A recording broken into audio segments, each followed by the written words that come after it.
Karibu kufuata kipindi chetu Amka Jamaa. Amka Jamaa imeandalia mada ambayo inasema kwamba mwanamke nguzo ama msingi wa jamaa na chanzo cha maendeleo katika jamii. Katika kipindi hiki tuna waalikwa ambao watajieleza mbele yenu na kuwasalimu. Karibu Mama Agnes. Sijambo Mama Furaha, nasalimu wa mama wengine ambao tunakuwa nao katika kipindi hiki ambacho tunashiriki nao. Majina kama vile Mama Furaha tayari ameisema, ninaitwa Mama Agnes Sadiki.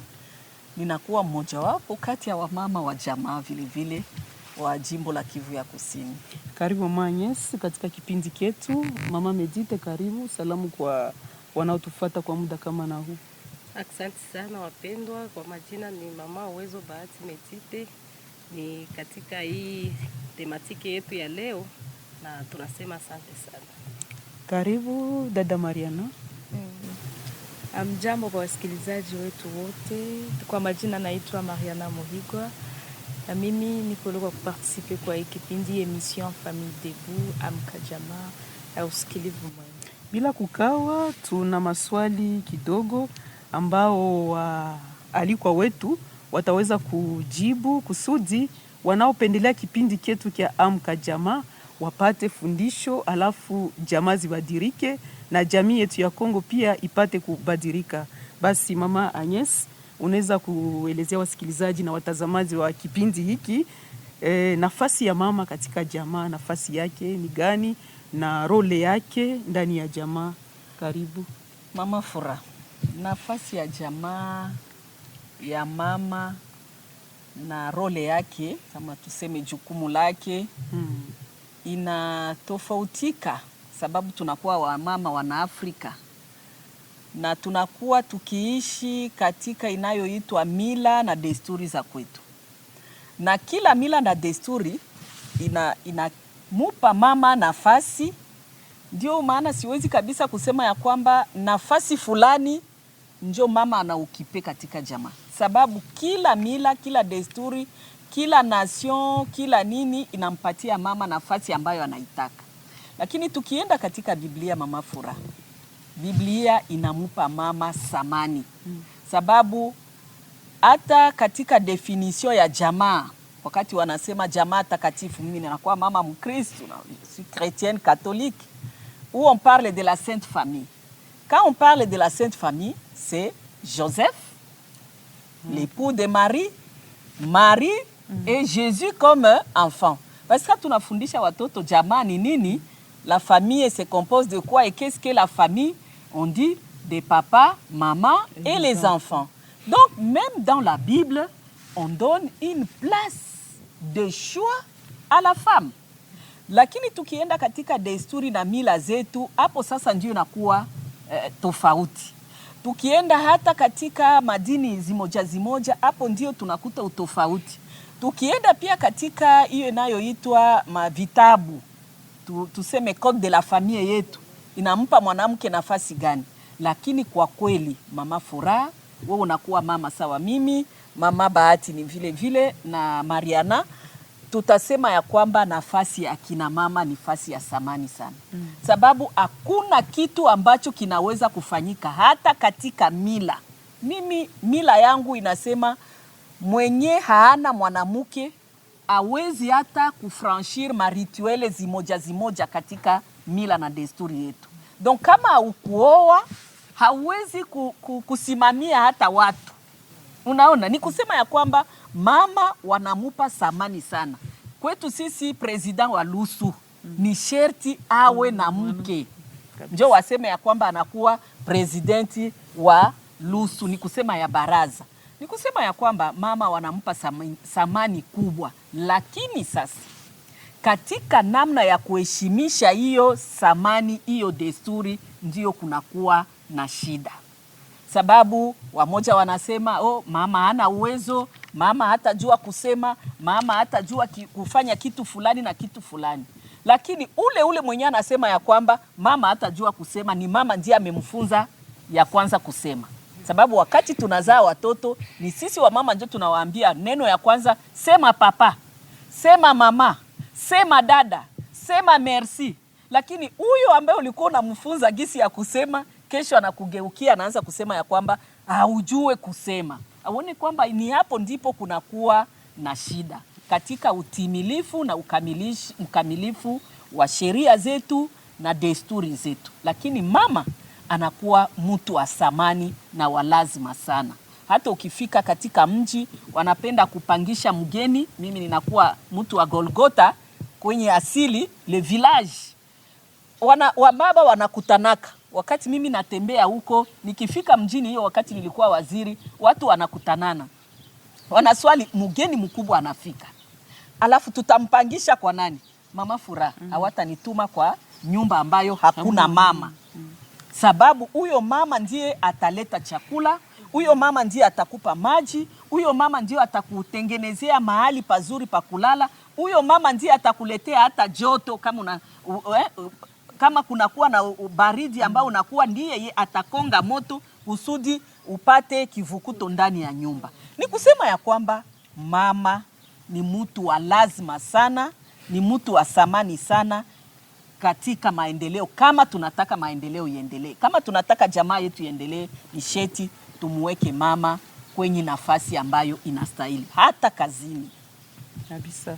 Asante mama Agnes. Mama ana thamani kubwa, anaokipe place kubwa katika jamaa. Basi kwa leo tuko nakutana mu majamaa mingi, mama anapoteza ile thamani, wala hawamshirikishe, bwana amshirikishe madesizio fulani zinazohusu jamaa. Unakutana kuliko baba ashirikishe mke wake, anashirikisha ba mambre ya jamaa, wala marafiki ndio watadeside kwa mambo ambayo yanahusu jamaa lake. Sijue mama Medite unaweza kusema nini? Kuhusu ile ndaweza kusema kwanza, premièrement mwanamke ana contribuer ku fondement ya jamaa, ni ile ça la femme donne la vie quand elle met au monde directement, mwanamke ana contribuer ku fondement ya jamaa, parce que hakuna mama bila kupana uhai, alizala akafonde famille directement, na contribuer de manière positive ku fondement ya jamaa. Na mama ndiye anapana education mu famille, anakamata kabisa na assurer responsabilité yake juu ya santé ya familiale. Tunaona santé familiale, c'est-à-dire que nutrition, hygiène, vaccination, autre chose. Mais mwanamke ndio anavifanya. C'est difficile vraiment, on est papa anakamata ile macharge parce que ça concerne ni mama tu. Na ya pili nasema kama bale ambao wanasema kama mwanamke hana nafasi ni kujidanganya. Parce que mwanamke akishamsaidia baba ku charge fulani, kumpatia kwanza stabilité, ni kusaidia mwanaume ku progresser na kufa projet ndani ya jamaa. Mwanamke ni msaidizi, Biblia inasema ni msaidizi wa mwanaume. Hatukia kumsaidia tu ku niveau, quand on voit la femme, on voit pas seulement elle est venue dans le foyer pour contribuer, je dirais de manière pour les sexes, non. La femme doit venir aussi dans le foyer comme contributrice de façon dans le développement du projet de la famille. Mwanamke anapaswa kumsaidia baba kuprogresser mu projet mu avenir juu ya kusimamisha jamaa ikuwe stable, ikuwe quand même na richesse. Asante mama Medite. Kwa leo tuko tunaona kulingana na yale wa mama wanazungumza hapa, mama ndiye nguzo, mama ndiye fondement ya jamaa. Mama, hakuna jamaa inaweza kusimama bila mama. Na leo wa mama wengi wanaignore ile, wanapuuzi, hawajui kwamba wao ndio nguvu ya jamaa. Leo wa mama wengi wamekuwa walevi, wamesabu kwamba wanakuwa na jukumu kubwa katika jamaa zao. Sijue mama dada Mariana unaweza kusema nini kuhusu wale wa mama ambao wanabandone ma responsabilite zao, wamekuwa walevi, wamekuwa wenye kutembea kiolela, wala hawahusiki na jamaa zao? Asante kwa kauli. Teme ya leo nashukuru ilikuwa bien choisi mama Furaha. Mwanamke kama vile fondement ya famille na socle ya development mwinchi. Kwa ile wamama anaweza kusema kama wakisabu responsabilite zao, kosa vile wanamkosea Mungu. Kwanza mwenye au départ alibapatia ile pouvoir ya kudonner maternité na kueduquer. Sasa wanakupatia pouvoir ya kueduquer kwanza, inakosa vile wanakupatia liua. Juu tout tourne autour de l'éducation. kila kitu kinaendana na education. Na leo ule mtoto molizala jana, we mwanamke njoo ulimueduke, uliishi naye, kesho anaenda devenir président et tout, nani mwenye alimpa education? Si we mama. We njoo ulimzala, njoo ulimkomalisha.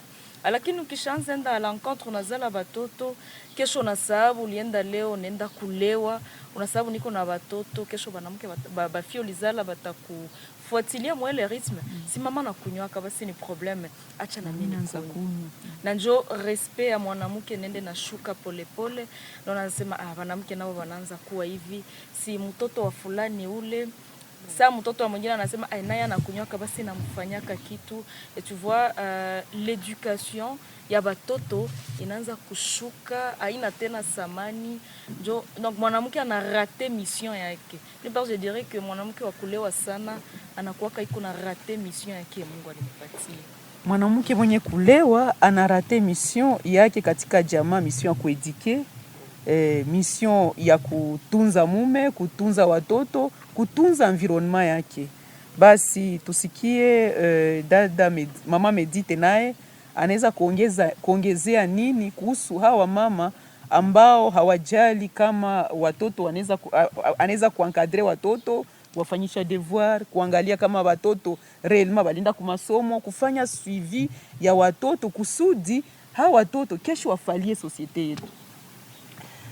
Kuhusu wale wa mama ambao wana abandonner matashi yao mu foyer na mu education ya watoto, en tout cas ni makosa sana. Tunaweza ba interpeller barudie tena ku nafasi yao na ku responsabilité zao, parce que iko parmi ma responsabilité ile ku assurer education ya batoto ndani ya jamaa, kukamata charge yabo ya santé, évolution na kumutoto de la vie à la croissance jusqu'à l'âge adulte. Ni mwanamke ndio anapasha surveiller ile parcours yote, maetape za mtoto. Haupashwe zala mtoto kisha na muabandone, inakuwa sex unamuacha dans la rue. Niseme wainje hata kedike mtoto ndani ya nyumba molizala, ifo peke kwanza umwedike, umukomalishe santé, umuforme, mupati formation. Akishapata age ya kuingia kwa masomo, muftie kwa masomo, akishamaza masomo jusqu'à l'âge adulte, na unaendelea kumsurveiller na kumpatia aussi mafundisho ndani ya societe yetu. Hatutatia watoto ndani ya societe waje yenye haistahili. Fo tunapana mu societe watoto ambao wako itile, bebatajalia societe na nchi yetu ya Kongo na hata nchi ya Kongo pia. Asante mama Medite. Leo tuko na fenomene ya washege ama les enfants de la rue. Hatujue kama kosa ni ya mama ama kosa ni ya baba wala kosa ni ya nchi yetu ya wakuu viongozi. Siwe mama Agnes, unaweza sema nini? Ça, quand on dit enfant de la rue, moi je me pose la question, est-ce que la rue met au monde? Non. La rue n'a jamais mis au monde. Hakuna mtoto wa barabarani, sababu barabara haizalaki. Kila mtoto anatoka katika mahali fulani, katika jamaa fulani, kusema kwenye baba na mama. Hata kama leo wazungu wanatuletea kusema wanaweza kamata magerme ya huku, nilisemaka tena siku ingine katika kipindi hiki, wanatoa magerme ya huku, wanaleta ya huku, wanatia, lakini imetoka tu kwa baba na mama quelque part. Même si banaenda wanalunganisha mabitu leo, lakini ilitoka tu kwa baba na mama, kwa mke, kwa mume na kwa mke. Ni kusema ya kwamba d'abord cette appellation là enfant de la rue, pour moi ça n'a pas de sens, parce que la rue n'a jamais mis au monde. Watoto ambao wanaenda sasa kuishi barabarani inatokana na nini? Na ndio pale tutasaliwe maeforo ambayo meya wa mji na wakuu viongozi wameanza. Sababu mimi nakumbuka hata wakati nilikuwa waziri, tuliwezaka kuambia maire Yogolelo à l'époque, quand je pense nilikuwa ningali ku secrétariat exécutif, tukamwambia watoto ambao wanazurura barabarani, je préfère les appeler les enfants en conflit peut-être avec la loi ou avec la famille, plutôt avec la famille, parce que quand c'est avec la loi c'est devant le tribunal. Alors tukamwambia gisi hawa watu wanakuwa wengi, hawa watoto wanakuwa wengi barabarani, ujikaze kuwatoa barabarani. na tukaanza hiyo ambayo maire aliifanya leo, sababu hiyo ikukua kazi ya liwali, ni kazi ya meya wa mji, ni yeye ndiye anajere mji, l'autorité urbaine, na ni sherti kila kitu ambacho kinafanyika katika mji ni yeye ndiye anakuwa responsable numero 1. Alafu wale watoto ni sherti warudi katika jamaa, na kweli uliona wakati meya alianza hiyo operation ya kutosha watoto barabarani, eski uko na waona tena? Ni kusema kila mmoja amerudi mahali ambapo ametoka. Ndio maana mimi nasema ya kwamba hakuna mtoto wa barabarani, sababu barabara haizae watoto. Watoto ni sisi wazazi ndio tunawazaa, na malezi sasa ndio yanaleta shida. Sababu kuna siku ambayo nimeambia, nilikuwa nikitomboka hii modele tu ya watoto wanaacha vitu labda par inattention au hapo presse, anaweza kutumia kitu na anakiacha bila kurudisha mahali ambapo alikitosha. Alafu mara mingi nakuwa naasaisha hiyo kwa watoto, na wakati nilikuwa nikiwasaisha zaidi, Mama Bahati, ilifika siku moja niwaambia watoto wangu, nawaambia, vous voulez me faire arriver à dire que munanishinda. Or je ne peux jamais le souhaiter. Comme votre mère, jamais. Sitasemaka hata siku moja ya kwamba watoto wananishinda, sababu vous êtes sous ma responsabilité éducationnelle. Ni kusema ni sisi wa mama, sisi wazazi, na ndio pale nitamkosoa kidogo Mama Bahati atanisamee. Kazi ya kukuza watoto ni kazi ya baba na mama. Sio kazi ya mama peke yake ya kusema kubeba mtoto kwenye chanjo, kwenye vaccination, sababu hiyo ni umoja wapo ya jukumu ya wazazi. Ni kusema baba anaweza kupeleka mtoto kwenye chanjo, tuko mama anaweza kupeleka mtoto kwenye chanjo. Kwanza Biblia inasema tupo wasaidizi. Ni kusema au départ toutes les tâches reviennent plutôt au papa. Matashe yote selon Bible inamurudilia baba, lakini sisi wanatuita tupo wasaidizi. C'est notre société njo ilipanga kusema mama njo atakuwa anabeba mtoto, mama njo atakuwa anafula, mama njo atakuwa na kila ni société yetu. Lakini katika jamaa ambayo inakuwa bora, kama vile ni lengo ya hii emission yetu, baba na mama ni sherti waungane mkono kusudi jamaa hiyo isonge mbele, na kusikue mtu ambaye analemea mwenzake hata kazini. Kusikue sema hii kazi sawa vile mimi nasikiaka saa moja. J'ai parlé encore avec le chef Mundele un jour, je le cite, c'est notre REDAF, rédacteur en chef.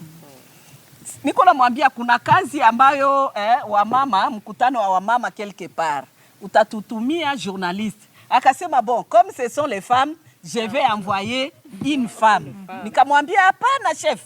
En riant bien sûr, on a rigolé ensemble. C'est ça la tendance.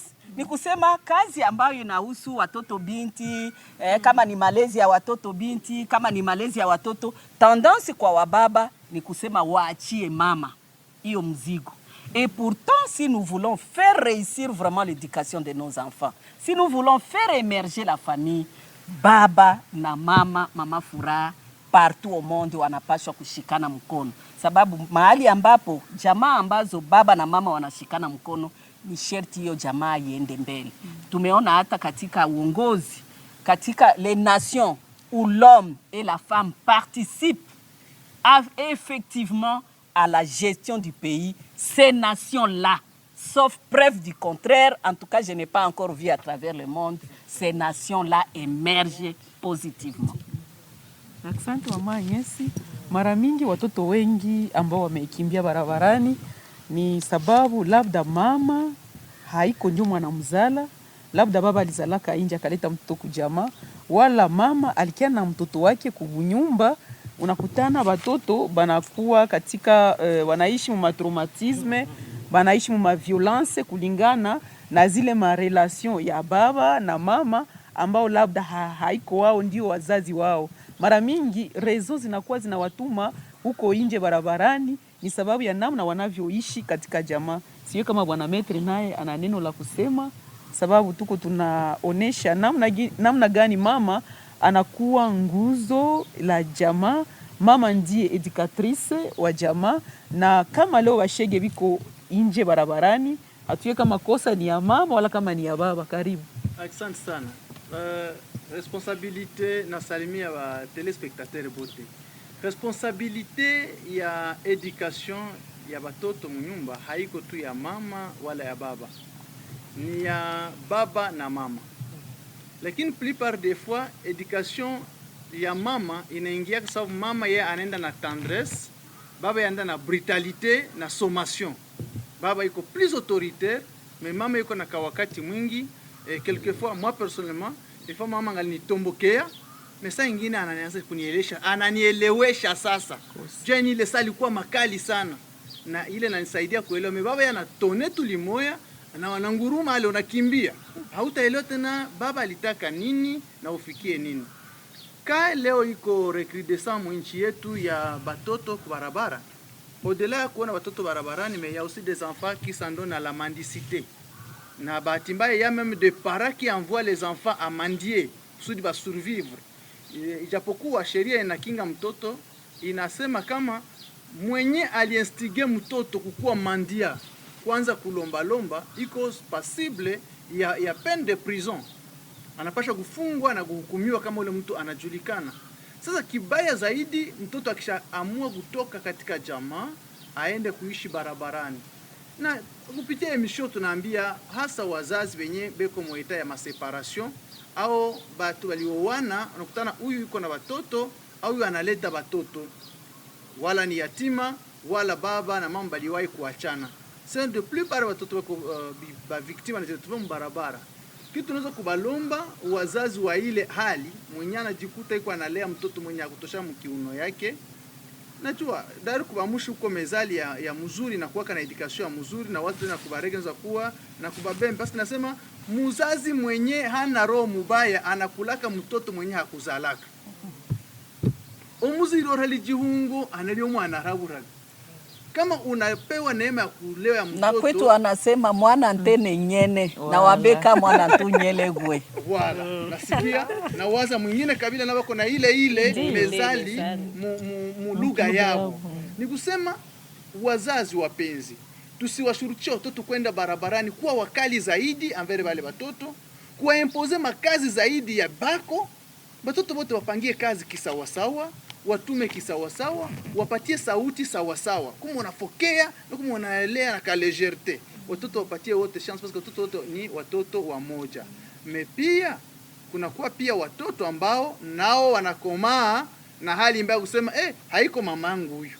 Huyu ni bibi ya baba. Huyu ni mama mdogo huyu. Watoto kama wale ambao wanatufuata sasa kupitia kipindi Famille Debout, wajue kama ule mwenye unaishi na yeye njoo mama yako ule.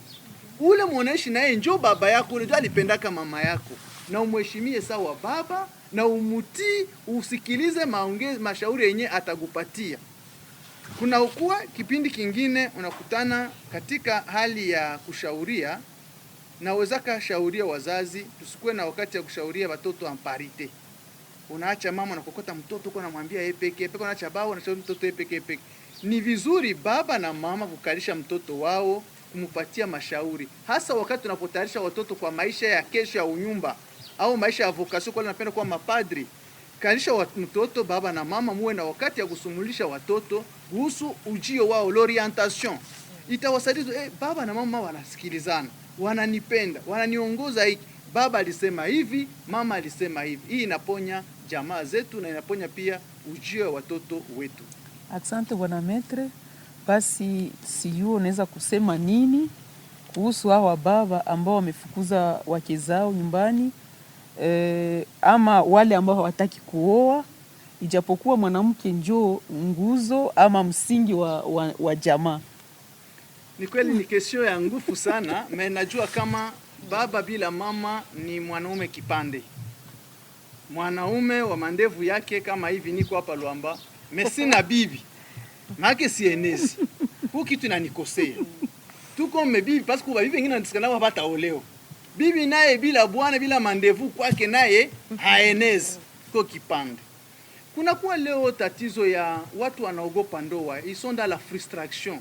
Sababu wale walitangulia katika ndoa waliharibisha wenyewe. Biblia iko wazi nasema mwanamke mwenye hekima anajengaka nyumba yake yepeki na mjinga anaibomola kwa mikono yake miwili. Sasa kama wewe unasikiliza mafundisho ya mwenye alishindwaka, anatafuta kuonesha kama kila mwanangia mbunyumba ni vya nguvu tu. Effectivement mbunyumba hamuna furaha kila leo. Sababu ndio kutana mtu wa kabila sie yako, wa damu asie wako, wa maabitidi zinaziko zako, inaomba nini kuchukuliana? Tunaomba watu wenye wamepata bahati mbaya kuvunja ndoa au kujikutana si tu kuvunja ndoa, sababu kifo yose normal, nizofikia bibi anakufa au bwana anakufa. Waliofikia kwa bahati mbaya kushindwa kuelewana katika tabia, wakavunja ndoa, wakataliki, wakapata talaka, wakaachana. Sio wakati wa kukua na machuki za burebure, ma reglement de compte. Ni wakati wa kujua kwa nini nyumba yangu iliharibikaka, na kama mimi napata deuxième chance nitaichunga namna gani. Na kinaweza encourager watu kutogopa bunyumba. Kutosema hivi bibi wa kwanza amenishinda, alinifanziaka hiki na hiki, maana wanawake wote wako vile. Hapana, kila jamaa ina shauri zake. Kama ulitumbukia mjamaa yenyewe ilikuwa na légèreté ya education, ule hivi atakushinda, ule bwana atakushinda. Na kama ulitumbukia mjamaa yenyewe ilikuwa na bars, ilikuwa na salo, kisha kula wanaongea na wanasali, ile jamaa mtatoka mwanamke wa mzuri, mtatoka bwana wa mzuri. Na wakati kunakuwa hasa wakati mnapoachana na mna watoto. Mnapoachana wazazi na mko na watoto wakikuwa kwa baba au kwa mama, jueni kama wale watoto ni wenu nyinyi wawili, muna shurti ya kukonkurire pamoja kwa education yao, kwa soe yao, kuwalisha na kuwavika. Kuna sikia sema siwezi tuma mtoto wangu kwa bwanangu juu alishaoa. Siwezi tuma mtoto yangu kwa bibi yangu juu naye alishaoa, kwanza anakuwa na tabia za mubaya. Na mtoto mnamuima furaha. Cet enfant appartient à la nation, il n'est pas votre enfant. C'est un enfant de la nation. Mnapaswa kumpatia furaha, chance yote ya maisha, apate mavazi, apate chakula, apate kusoma. Hata iko kwa mama, tuma pesa kwa mama, amshughulikie asome na vale. Kama yuko kwa baba, mama na uko na pato, saidia baba mtoto asome na vae na tunzwe. Ni majukumu zetu sababu tumewazaa watoto, kwa qu'ils sont victimes ya ile séparation yetu. Alors ne faisons pas souffrir nos enfants, chers parents, sababu tuko mwita ya séparation. Tuone watoto ujio wetu huruma. Asante bwana metre. Da Mariana, siwe kama unaweza kufasiria wasikilizaji na watazamaji wa kipindi hiki wakati gani, namna gani mwanamke anaweza kukontribue kwa maendeleo ya jamaa yake, stabilite ya jamaa yake na maendeleo ya nchi yake ama mazingira yake. Asante tena kwa kauli. Ndarudia kidogo nyuma kuhusu yenye mama Agnes alisema concernant education ya watoto munyumba. Ndio kupitana na education nilipata munyumba njo ndabeba kote kwenye ndaenda. Bali ni eduke ke mtu kusalimia mtu mkubwa ni kushusha mguu moya na unashusha kichwa, na njo kisi ndaendelea kote kwenye ndapita. Bali ni eduke ke batu yote banakuwaka sawa sawa kote kwenda pita. Nikiona metre mimi nakuta haiko sawa na babangu, ndasema tu ule haiko sawa na babangu, haiko mwenzangu, ndamukosea adabu, ndafanya hivi na hivi. Lakini ile mama Nyesa alisema unaeduke mtoto leo, kesho anajikuta msosiete anaanza onesha kama batu wenye viko sawa wazazi yake biko chini, donc anaanza onesha ke haufalie kitu uko sa vile tu ne vaux rien parce que uli recevoir education na kuonesha kama kila mtu iko sawa sawa na mwingine. Lakini kupitia ile ni kusema ile education nilipata kwetu ya kusema mimi napashwa tembea hivi kote kwenye ndapita, sa mina iaplike nadhani inaweza leta niseme matunda ya mzuri. Bananieduke, bananiambia kunyumba mtu kama iko mbele ya watu wakubwa hasemake kama yampatia kauli. Ndayua mbele ya watu, ndayua watu wakubwa wanaongea, mimi napaswa chunga banipatie kauli njo niseme. Kupitia ile ku development sasa ya inchi, saa yenye unafika mukipindi yenye unapashwa intervenir disons kukitu fulani, projet fulani, batu ubarassemble sa mutu, utasema mimi na yua mujama tulikuwa tunaishi hivi, mama alikuwa na organize gisi maître anasema wazazi wa mingi wapatake wakati ya kureunir watoto kuwaambia hivi mnapashwa tembea hivi, mnapashwa tembea hivi. mama alikuwa anatuambia hivi, anautilize strategie ya hivi, sema baba banakuwaka très agressif, ba mama banakuwaka un peu douce na watoto. Mimi nasema je ni maîtriser aba batu, il faut niende mu douceur. Na mwile douceur mimi naenda mimi naiga yenye mama alikuwa anatufundisha, nasema aba batu na mie ndaenda nabo na douceur. Unaenda nabo na douceur, na njoo gisi na wewe banakusikiliza na munaenda bien. Mais ukienda na aggressivité gisi maître alisema, unakuwa njoo unatomboka. Hivi hapana, hivi havifanyikake hapa. Kama mtu anafanya kitu, wewe njoo unapandisha sauti, wewe njoo unaenda hivi. Nadhani watu hawezi sikilizana na mtakuwa toujours muna tourner en rond. Amuta endeleaka. Asante, kilikuwa kipindi kenu Amka Jamaa Famille Debout ambacho kilitolewa kwenu naye Maître Shadrack Amani Lwamba, Mama Medit Bahati, Mama Agnes Sadiki, Mariana nami Hortense Fura Birato. Kwa ngambo ya ufundi tulikuwa tukisindikizwa naye Bwami Vincent. Kwa heri.